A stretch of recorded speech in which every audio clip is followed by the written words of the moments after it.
20 तारखेला महाराष्ट्र राज्याची विधानसभेची सार्वत्रिक निवडणूक होणार आहे आणि या निवडणुकीकरता महाविकास आघाडीचे उमेदवार म्हणून आदरणीय पवार साहेबांनी प्रशांत यादव यांना त्यांच्या राष्ट्रवादी काँग्रेस पक्षातर्फे उमेदवारी दिलेली आहे आणि 20 तारखेला आपल्या सर्वांना एक पवित्र असं राष्ट्रीय कर्तव्य पार पाडायचं आहे। एक आपल्या सर्वांची जबाबदारी आपल्याला पार पाडायची आहे की आपल्याला 20 तारखेला मतदान केंद्रावर चला म्हणून कोणी सांगण्याची गरज नाही, कशाने या हे सांगण्याची गरज नाही, तर आपण त्या दिवशी सकाळी घरातून बाहेर पडून प्रशांत यादव यांचं 1 नंबरला नाव आहे आणि त्यांच्या नावासमोर तुतारी ही निशाणी आहे,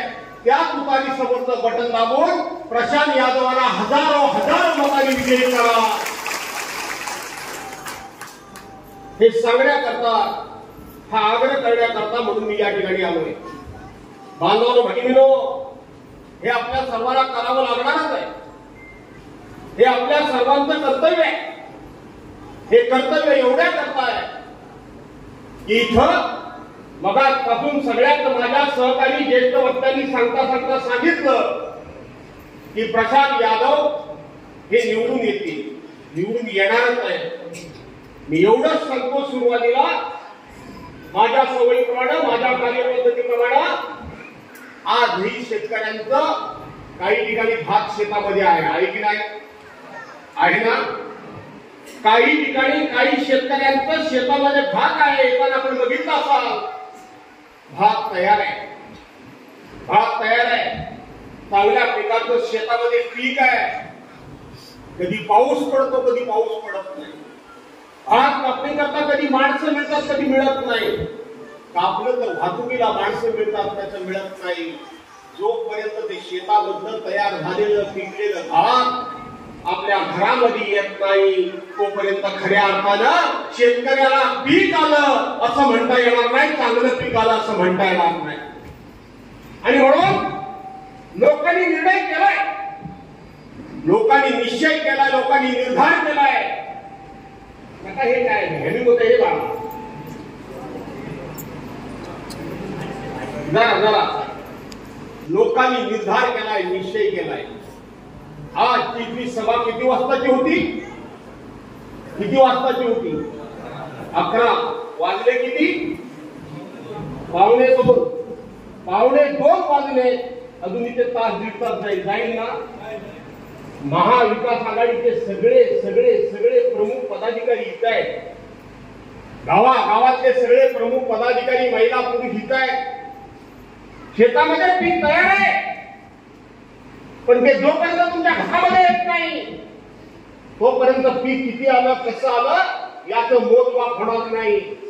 अशा सभांमधून जर तुम्ही इतके वेळ काढायला लागलात सगळे, तर दुसऱ्याला जर ते पीक खाल्लं किंवा शेतामधलं पीक मिळवलं तर दोष कोणाला देणार? तुम्ही दोष कोणाला देणार?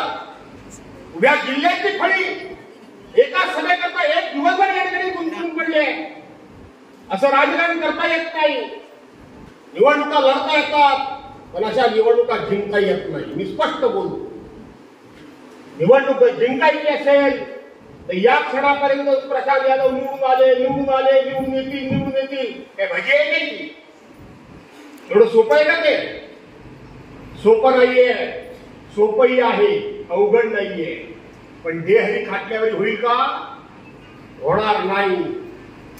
मी माझं उदाहरण सांगतो, मी निश्चिंतपणे उद्या महाराष्ट्रामध्ये फिरतोय। 24 तारखेला मी फॉर्म भरला आणि 24 तारखेला फॉर्म भरल्यानंतर मी इकडे तिकडे याच्या त्याच्या मतदारसंघामध्ये फिरत बसलो।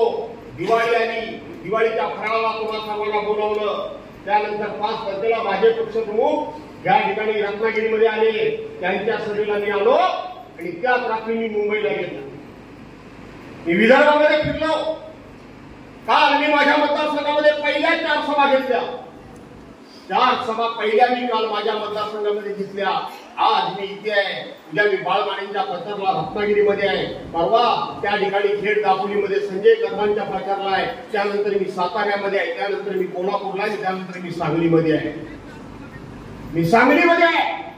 अशा पद्धतीने जर मी फिरत असेल तर मला खात्री असली पाहिजे, आत्मविश्वास सुद्धा पाहिजे की मी जरी फिरलो तरी माझे सहकारी लोकांच्या घराघरामध्ये माझा प्रचार करायला सुद्धा आहे. लोकांच्या घराघरामध्ये तुम्हाला जावं लागेल, पोहोचावं लागेल लोकांच्या मनामध्ये. त्या ठिकाणी महाराष्ट्रामध्ये झालेला विश्वासघात,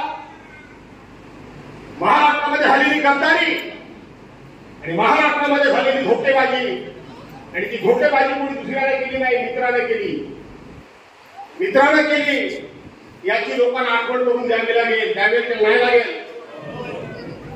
आणि वर्षभर विद्यार्थी अभ्यास करतो, त्याला वर्षभर शिक्षक सहकार्याने शिकवत असतो, तोही अभ्यास करत असतो, तरी परीक्षेचे शेवटचे 8 दिवस तो दिवस रात्र का मेहनत करतो?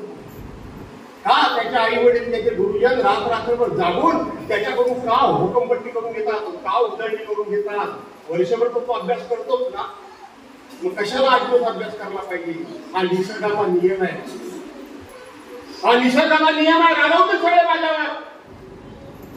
त्याची मला काही फार मोठी चिंता नाहीये, रागवा, पण पहिल्यांदा महाविकास आघाडीचा उमेदवार म्हणून प्रशांत यादवला निवडून आणा आणि मग रागवा. ते आता रमेश भाईला सांगत होतो, त्याला ते आवडत नाही, ते मग मागणं माझ्या बोलतात, हे राजी नाही. मी त्यांना आत्ताच सांगतो, हे मला अजिबात सांगू नये. 11ची सभा आम्ही इथं 1:45 आलो. मी पहिलंच प्रशांत यादवला सांगितलं घरी, मी चिपळूणला, की मी संगमेश्वरला लवकर पोहोचे. हे बंड्या बोरूकरला, मुन्ना महाजनला, विश्वास फडकेला, आमच्या जनक जागृतेला किंवा नंतर तो आमचा हा गोट्या काय बोल तो, अरे हा गेला तुमच्या संख्या गेला कुठे? तुमच्या आपल्याला लागतं काही झालंय काय तुम्हाला? अरे तुमच्या पक्षप्रमुखावर विश्वासघात झाला. उमेदवार कोणाचा आहे, उमेदवार कुठल्या पक्षाचा आहे, उमेदवार कोण आहे, यापेक्षा माझ्या पक्षप्रमुखाला ज्यांनी सत्तेवरून खाली घेतलं आणि जे स्वतः सत्तेवर बसले त्यांना खाली खेचायचं आहे. हे खरी आहे, हे खरी आहे. कशाने आव्हान करता निवडणुका लावायची आहे. मला सुद्धा कशाने आव्हान करता कोणाला घसा रिकामा करायची गरज नाही आणि कोणाच्या विरोधात बोलण्याची गरज नाही. माझ्या समोर फक्त ध्येय एकच आहे, तो माझा पक्षप्रमुख. काय चूक होती, काय उद्धव बाळासाहेब ठाकरेंची चूक काय होती सांगा? विश्वासघातानं कोरोनासारख्या संकटाचा सामना करत असताना एक मोठी शस्त्रक्रिया झाली. चालता येत नव्हतं, बोलता येत नव्हतं. हे उद्धव साहेबांचे शब्द आठवा. काय उद्धव साहेब म्हणाले ते शब्द आठवा, नुसतं बोलू नका पक्षप्रमुख. त्या दिवशी उद्धव साहेबांनी आपल्या मुलाखतीमध्ये सांगितलं की 80 तास ऑपरेशन झाल्यानंतर 80 तास माझ्या अंगावर बसलेली माशी सुद्धा मला कळत नव्हती. 80 तास माझ्या अंगावर बसलेली माशी सुद्धा मला कळत नव्हती. याचा अर्थ फार गंभीर आहे, फार गहन आहे. विरोधकांना असं वाटत होतं की आता उद्धव साहेब आजारातून बाहेर येऊच शकत नाही, ते आता उठूच शकत नाही. आता ऐकतच सरकार आपल्याला मिळालं. उद्धव साहेबच जर उठू शकले नाही तर आपल्याला ऐकतच सरकार मिळालं असं त्यांची धारणा झाली. पण हळूहळू तुमच्या सगळ्यांच्या आशीर्वादानं, शिवसेना प्रमुख आणि महासाहेबांच्या पुण्याईनं उद्धव साहेब हळूहळू हालचाल करायला लागले. एक आता कोणातरी आधार घेऊन, हाताला धरून ते बसायला उठायला लागले आणि हळूहळू त्यांनी महाराष्ट्राचा कारभार हातायला सुरुवात केली. महाराष्ट्राचा हाताला कारभार सुरुवात केली. ही सत्ता पालनाचा सोपा नाहीये. हा सत्ता पालक एवढा साधा सोपा नाहीये. जेव्हा उद्धव साहेब उठूच शकणार नाही असं वाटत होतं, त्याच वेळेला उद्धव साहेब उठून बसायला लागले. त्यावेळेला विरोधकांच्या पायाखालची वाळू घसरली. दिल्लीचं तख्त घाबरला आणि मग त्याला कळून चुकलं की आता उद्धव ठाकरे जर पुन्हा कारभार करायला लागले तर या महाराष्ट्रामधलं सरकार आपल्या हाताशी कधी येणार नाही. आणि त्या वेळेला त्यांनी शिवसेनेला 40 गद्दार दाखवलं, 40 गद्दार दाखवलं आणि उद्धव साहेबांना राजगादीवरून खाली ओढलं. उद्धव साहेब कोण आहे? हिंदुत्व सम्राट शिवसेना प्रमुख मान्य बाळासाहेब ठाकरेंचे ते चिरंजीव आहेत.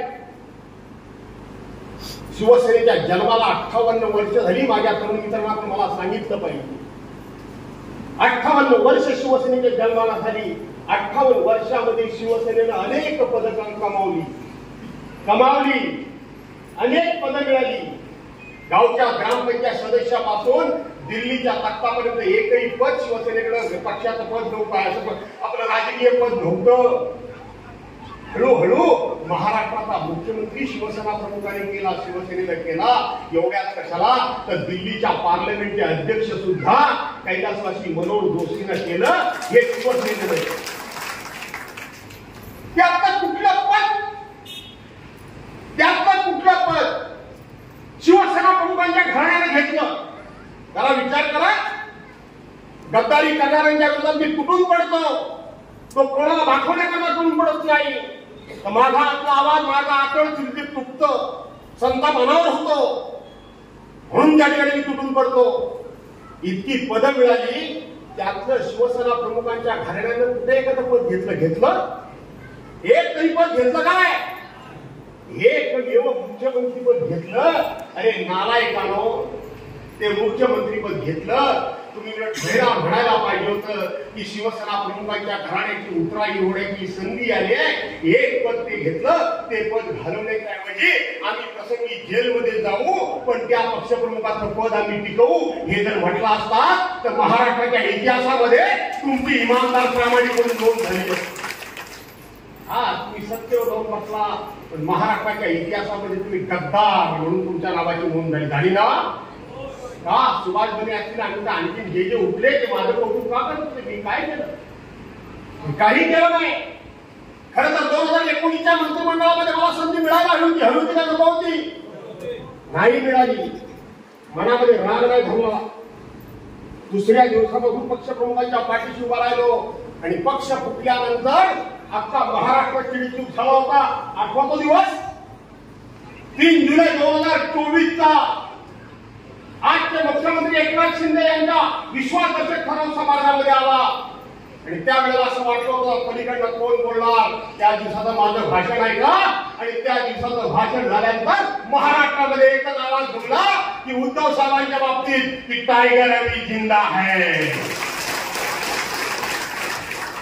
टायगर अभी जिंदा है. शिवसेना जिवंत आहे. ही शिवसेना झेप घेतल्याशिवाय राहणार नाही. ही शिवसेना फिलिक्स पक्षाप्रमाणे रात्रीतून भरारी घेतल्याशिवाय राहणार नाही. आणि त्या शिवसेनेनं आज भरारी घेतली, झेप घेतली ना. मग ज्या पक्षप्रमुखांना सत्तेवरून खाली ओढलं, त्या पक्षप्रमुखांना त्या ज्यांनी ओढलं त्यांना खाली ओढायचं असेल तर तुम्ही आपल्या हाताने ओढणार आहात का?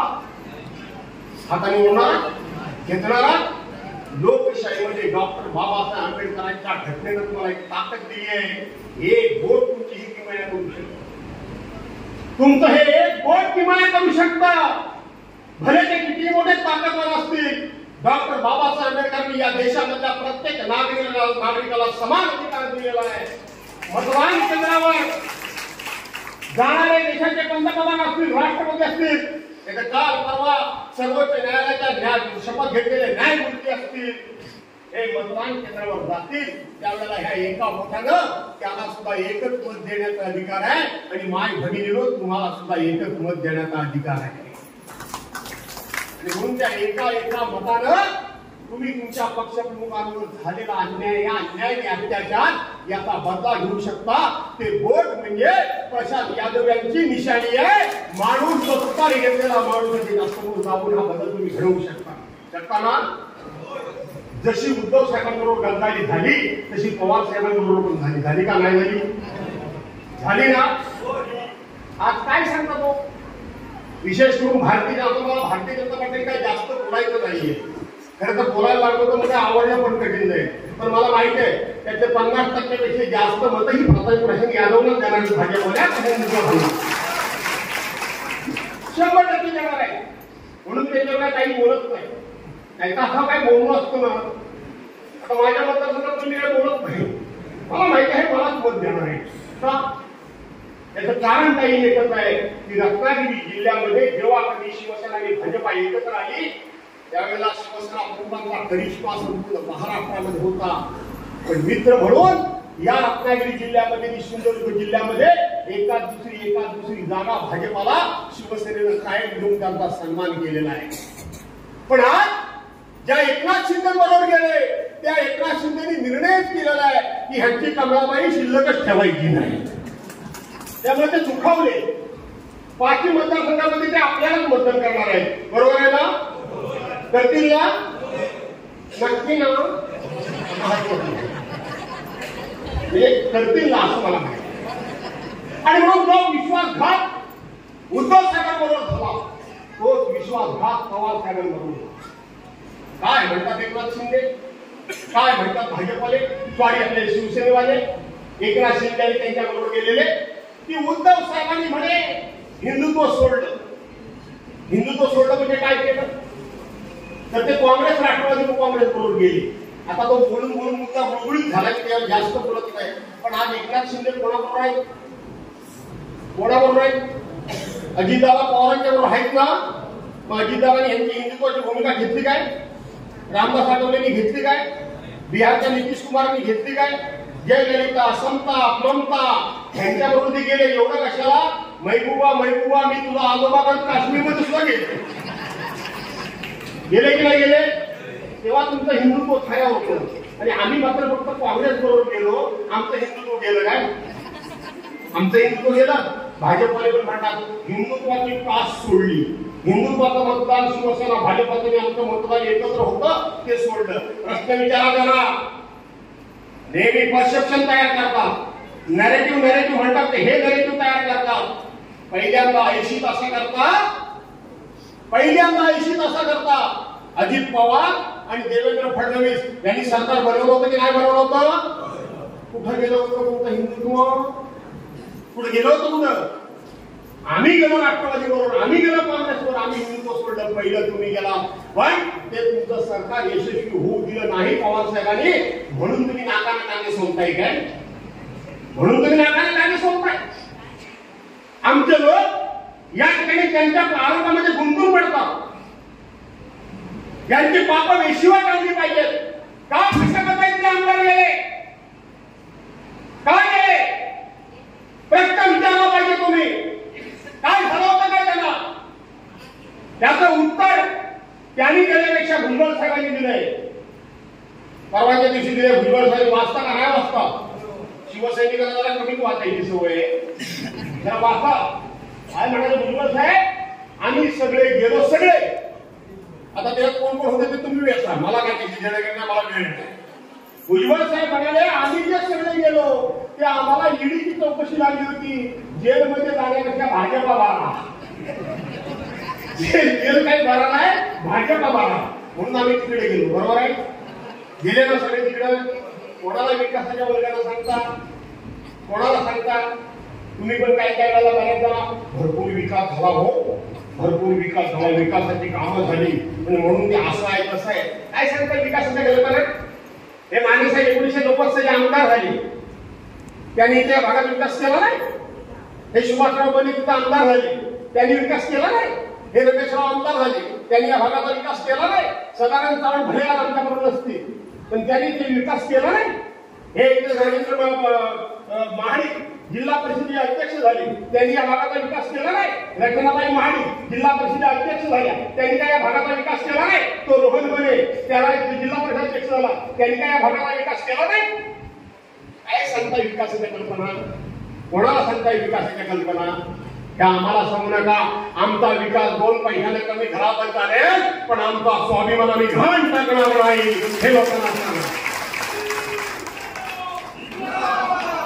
आम्ही आमचा स्वाभिमान घाण टाकणार नाही हे सांगा. अरे प्रभाव बरोबर जातात, सगळेच जातात मित्रांनो. पाण्यामध्ये जर पाणी पूर आला आणि जेवढे घाबरला मिळते आता मला पण जरा मोठं लागत नाही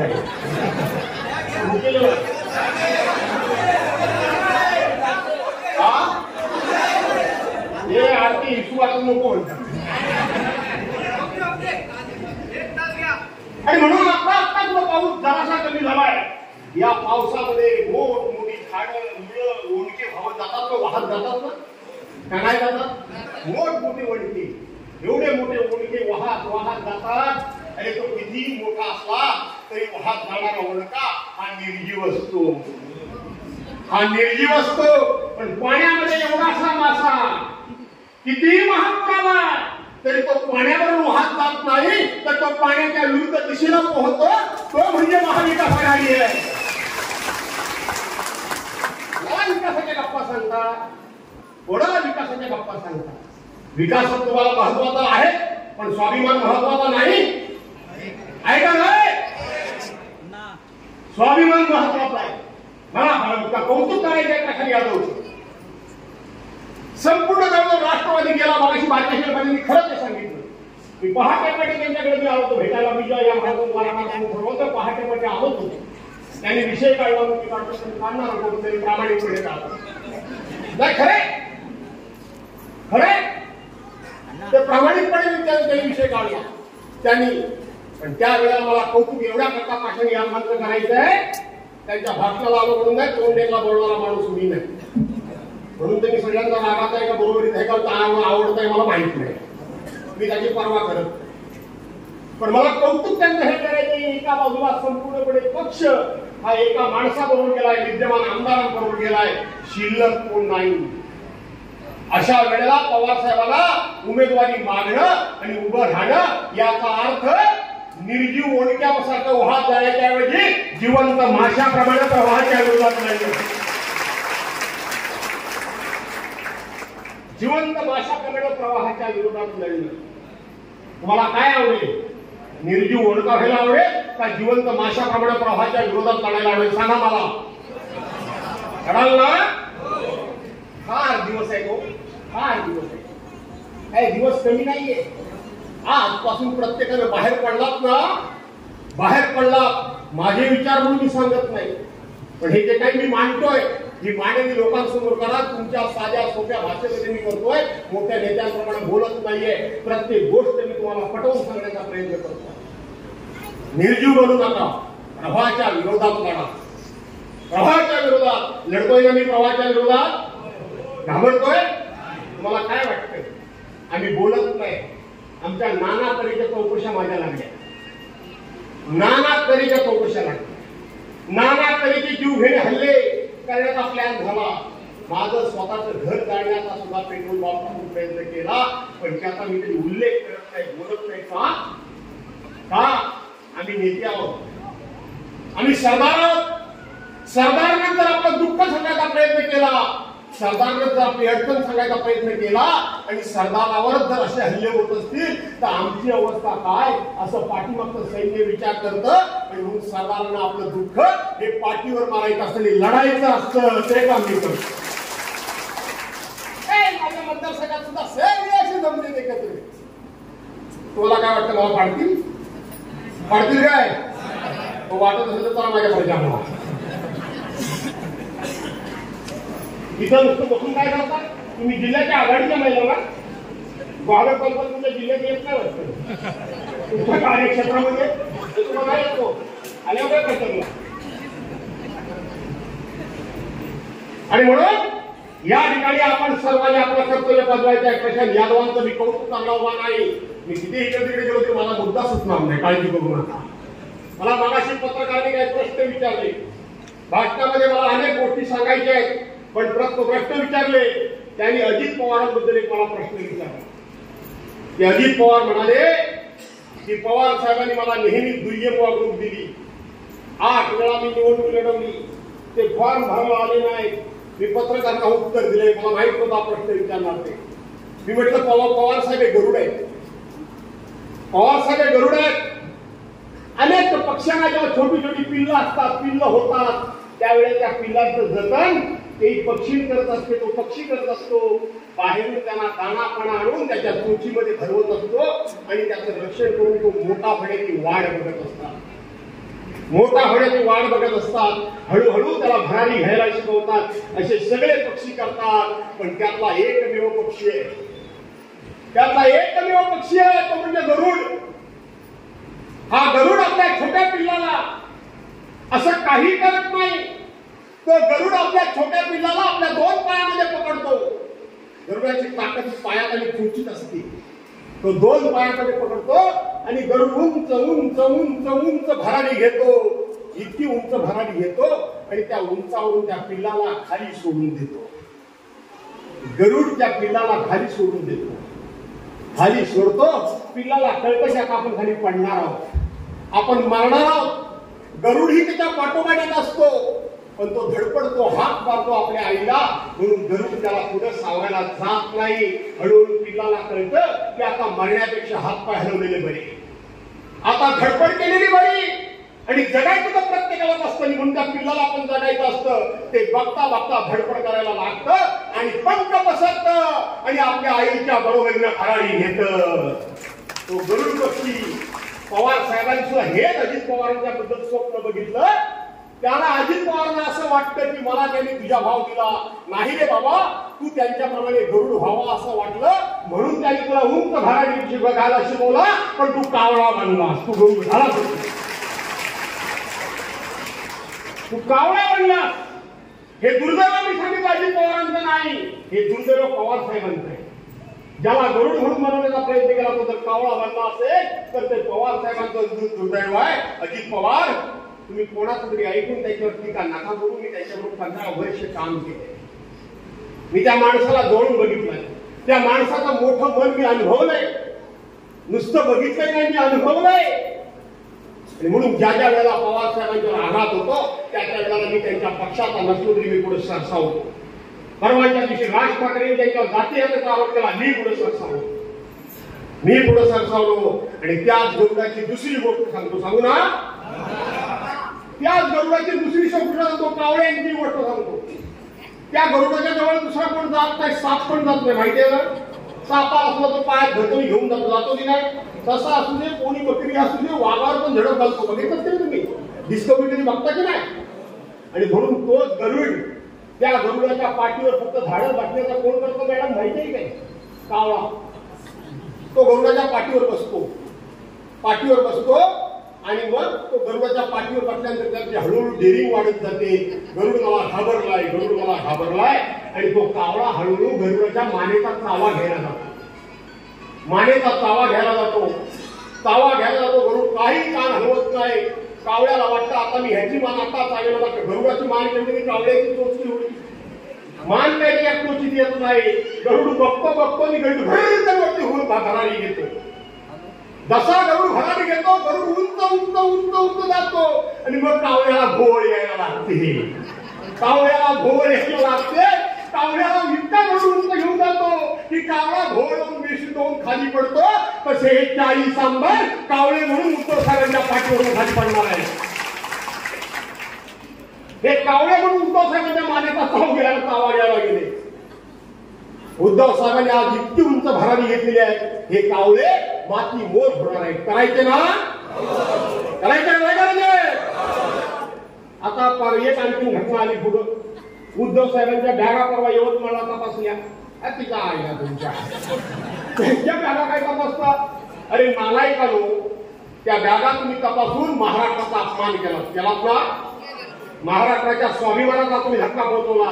12.5-13 कोटी जनतेच्या मनाला तुम्ही या ठिकाणी भावनेला हात घातला. त्यांचा स्वाभिमान तुम्ही दुखावला. कसल्या बॅगा चेक करता? लाजा वाटल्या पाहिजे धराव पुराणो तुम्हाला. या वेळेला 50 खोटे घेऊन इथले लोक सुरतला गेले. बरोबर आहे? तिथून कुठे गेले? गुवाहाटीला गेले. गुवाहाटीला गेले. तिथून गोव्यात आले आणि तिथून सरकार बनवलं. त्यावेळेला 50 खोके भरलेले, 50 खोक्यांनी भरलेले खोके होते, कोटींनी भरलेले खोके होते. त्या जर बॅगा तपासल्या असत्या तर महाराष्ट्रामध्ये गद्दारी झाली असती. अशा बॅगा तपासल्या. कोणाच्या बॅगा तपासताय? कशाबद्दल बॅगा तपासताय?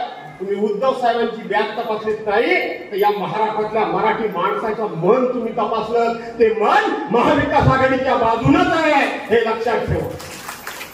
ते मन महाविकास आघाडीच्या बाजूने आहे आणि ते बाजूने राहील याचा मला विश्वास आहे. बांधवांनो भगिनींनो, मालवणचा पडलेला या ठिकाणी पुतळा, हा पुतळा सुद्धा त्या संदर्भात मी बोलणार होतो की तो झालेला शिवाजी महाराजांचा अपमान आहे.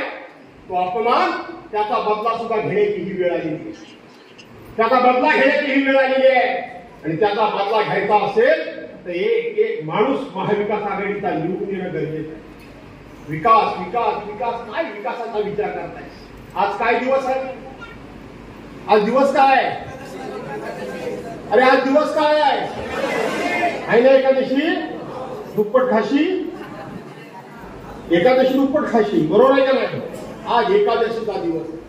काय विठ्ठलाचं वर्णन करत असताना विठ्ठलाच्या बाबतीत या ठिकाणी बोला आरती बोलत असताना आपण काय म्हणतो?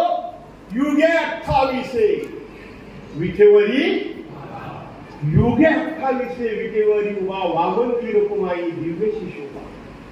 युगाने युग हा पंढरीचा पांडुरंग आहे ना, तो एका साध्या विठेवर उभा आहे. ही वीट कुणी दिलेली आहे? ती कुणी दिलेली आहे? भक्त पुंडलिकाने फिरलेली वीट आहे. ह्याचा अर्थ चांगला आहे. पुंडलिक कोण तो माहित नाही, ऐकून घेतलंय. जाऊन घरी जाऊन वाचायला बस. आणि म्हणून विठेवरी उभा, आई वडिलांची भक्ती, आई वडिलांची सेवा साक्षात पुंडलिक करत होता आणि त्याची परीक्षा घेण्याकरता रुक्मिणीने हट्ट धरला म्हणून विठ्ठल आले. रुक्मिणी सह आले आणि बाहेरून आत मारला, पुंडलिका अरे दरवाजा उघड, अरे दरवाजा उघड. पुंडलिकाने सांगितलं बंडाकडे गुरुजी की मी माझ्या आई वडिलांची सेवा करतोय. थोडा वेळ गेला, रुक्मिणीने हाक मारली, पुंडलिका अरे दरवाजा उघड, मी माझ्या आई वडिलांची सेवा करतोय. रुक्मिणीने सांगितलं अरे बाहेर आलंय कोणतरी देव, साक्षात तुझा देव विठ्ठल आलाय. तरी सुद्धा नम्रपणे पुंडलिकाने सांगितलं माझ्या आई वडिलांना झोप लागते, मी त्यांची झोप मोड करू शकत नाही, मी त्यांची सेवा करतोय. अरे मग आमची बसायची तरी सोय कर. त्याच्या बाजूला तिथे एक वीट पडलेली होती. पुंडलिकाने अशी भिरकावली आणि सांगितलं की या विटेवर तुम्ही बसा किंवा उभे राहा. युगाने युग झाली, युगाने युग झाली. आपल्या इथे संपर्क प्रमुख सुरेशराव कदवानी आज एसटीच्या गाड्या अनेक भरून पंढरीच्या पांडुरंगाच्या दर्शनाला अनेक माणसांनी पाठवलंय ना. युगाने युग झाली. आज पंढरीचा पांडुरंग त्या विटेवर उभा आहे. विटेवर उभा आहे ती एकादशी आहे. जो साक्षात पंढरीचा पांडुरंग आपल्या भक्ताची युगाने युग वाढ बघू शकतो. तुम्ही फक्त आणि फक्त 10 दिवसानंतर महाविकास आघाडीचं सरकार येणार आहे, त्या 10 दिवसाची वाढ बघू शकत नाही का? बघू शकता की नाही बघू शकता? मी जाणार आहे, जमलं तर आज चिपळूणला चांगले वाभाडेच काढणार आहे. मुस्लिम समाजाच्या सभागृहात दिलेल्या पैशापासून फैसल सगळं काढणार आहे. उभा राहिलो का आज मी काय गप्प बसणार नाहीये.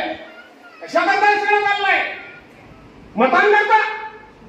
अरे स्वाभिमान नावाची काय गोष्ट आहे की नाही? निष्ठा नावाची काय गोष्ट आहे की नाही?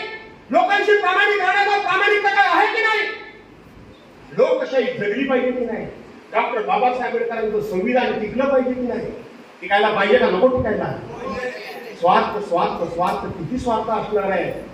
स्वार्थी माणसं जगामध्ये खूप मिळतील, पण निस्वार्थी माणूस एखादा शोधून सापडेल, त्याचं कौतुक आणि त्याचा आदर्श लोकांनी डोळ्यासमोर ठेवतात, त्याचा आदर्श ठेवतात. आणि म्हणून बांधवांनो भगिनींनो, खूप काही बोलण्यासारखं आहे, बोलायची इच्छा आहे. तुम्ही पण अगदी मनापासून ऐकताय. व्यासपीठावरले सगळे भुकेले पण तुम्ही मात्र ऐकताय. पण एकादशी आहे, वार मंगळवार आपल्याला आठवण करून दिली, त्यामुळे उपाशी राहायचं सर्वांनी. आणि म्हणून जास्त आता वेळ घेत नाही, पण जाता जाता फक्त सांगतो, प्रशांत यादव यांची निशाणी काय आहे? प्रशांत यादवांची निशाणी काय आहे? निशाणी काय आहे? आता फक्त तुतारी म्हणायचं नाही, तर मी म्हणेन रामकृष्ण हरी, तुम्ही म्हणा वाजवा तुतारी. अरे रामकृष्ण हरी, अरे रामकृष्ण हरी, अरे रामकृष्ण हरी. धन्यवाद. जय हिंद, जय महाराष्ट्र.